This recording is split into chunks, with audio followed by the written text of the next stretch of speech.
আচ্ছা, কখনো কি এমন হয়েছে যে চারপাশে অনেক মানুষ কিন্তু তারপরেও ভীষণ একা লাগছে?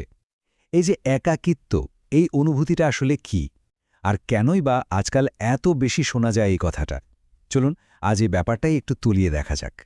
ভাবা যায় শাহরুখ খান মানে একজন সুপারস্টার যার চারপাশে সবসময় মানুষের ঢল, তিনিও বলছেন যে তিনি একা বোধ করেন। তার এই কথাটা কিন্তু একটা খুব বড় সত্যি আমাদের সামনে এনে দেয়। আর সেটা হলো সাফল্য, খ্যাতি বা হাজার হাজার মানুষের সঙ্গ, এগুলোর কোনো কিছুই একাকিত্বকে আটকাতে পারে না।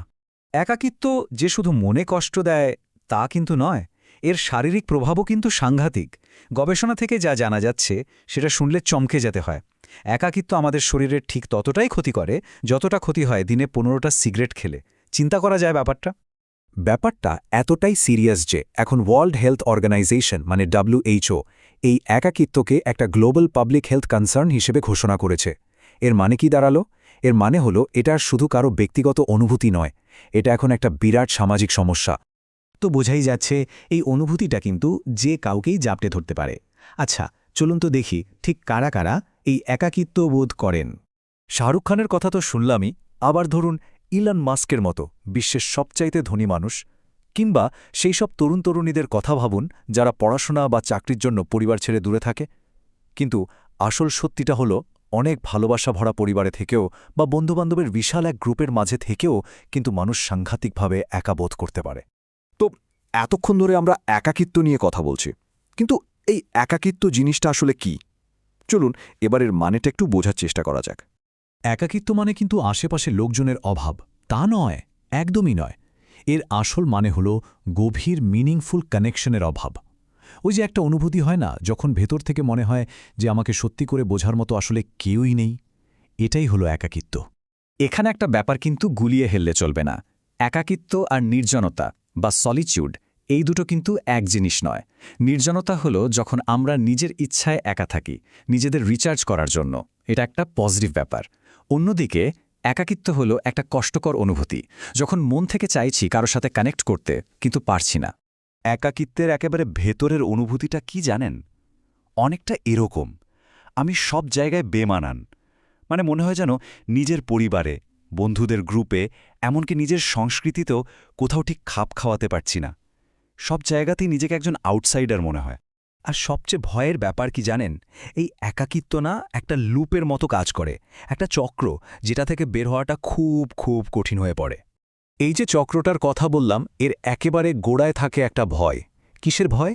পরিত্যক্ত হওয়ার ভয়, অ্যাব্যান্ডনমেন্টের ভয়। মানে মনের মধ্যে চলতে থাকে, আমি যার সাথেই একটু ক্লোজ হব সেই হয়তো একদিন আমাকে কষ্ট দিয়ে আমাকে ছেড়ে চলে যাবে। আর ঠিক এই ভয়টা থেকেই কিন্তু পুরো চক্রটা ঘুরতে শুরু করে। প্রথমে আসে ওই পরিত্যক্ত হওয়ার ভয়। সেই ভয়ের কারণে আমরা ভালো কানেকশনগুলোকেও নিজেদের থেকে দূরে সরিয়ে দিই। আর তার ফল একাকিত্ব আরও বেড়ে যায়, আরও গভীর হয়।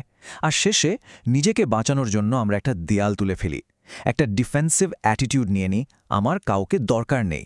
সাইকোলজির ভাষায় এই অবস্থাকে বলা হয় ইমোশন ডিসরেগুলেশন। সহজ কথায় নিজের ইমোশন বা আবেগকে কন্ট্রোল করতে না পারা। আর এর থেকেই মানুষ অনেক সময় খুব এক্সট্রিম হয়ে যায়, হয়তো খুব তিক্ত, বিটার হয়ে যায়, অথবা ওই অ্যাগ্রেসিভ সিগমা মেল টাইপের একটা অ্যাটিটিউড চলে আসে।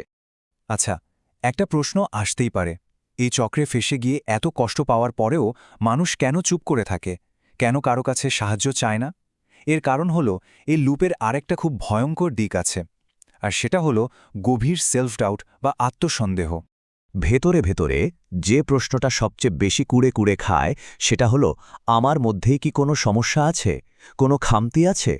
আর এই একটা সেলফ ডাউট থেকেই কিন্তু মাথায় আরও হাজারটা প্রশ্ন আসতে শুরু করে। যেমন, আমি কি দেখতে ভালো নই?